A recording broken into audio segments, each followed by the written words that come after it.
Hello guys. Welcome to sixth lecture of our course Mechanics of Material.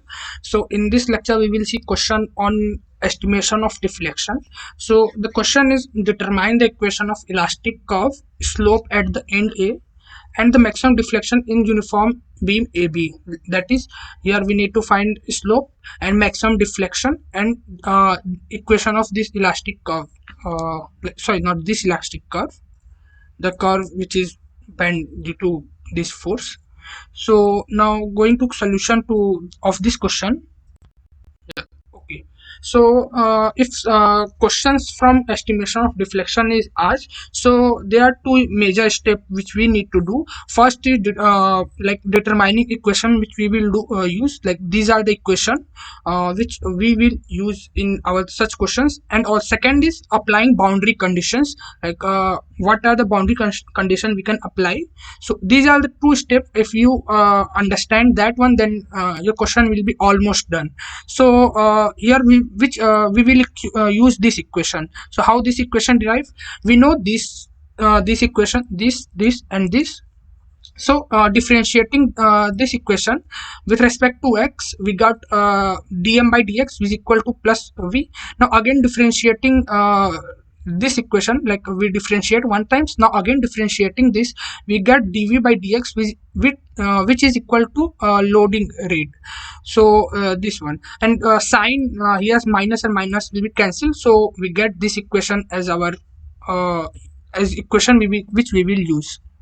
So now what data is given, that load applied is this one as a function of x, omega naught sine pi x by l. So just equating this here, like ei d2y by dx power 4 equal to omega naught sine pi x by l. So here y is displacement, and y is displacement, and here this v is shear force. I just forgot to tell you about this one.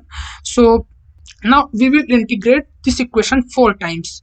So integrating once, we get sine something is integrated to cos, and integration, so not going to deep of it. So this c1 plus constant c1. Now again differentiating it, then we got this equation. Again cos changes to sine due to integration, and then c1 plus x plus c2 new constant. Then differentiating one more time, then this sign again changes to cos, and c1x is integrated to c1x square by 2, and c2 integrated to c2x, again new constant c3. Now integrating one more time, we get this final equation. So now like we got this final equation. Now let me give like major equations. Like these are the 4 final equation, but major equation we will use is this one and this one, d2y, because this is given. So we use majorly these two equation for in our boundary condition. So there are two boundary condition. First is natural boundary condition, second is essential boundary condition. In natural boundary condition, what is that is, at x is equal to 0 and x is equal to L, momentum will be 0, because it is mentioned that here this is rolling support and this is free end support, so momentum will be 0 in this supports. So and putting this x and value of x is equal to 0 and L is equal to 0 and is equal to and m equal to 0 in equation number 3. This equation, this whole part,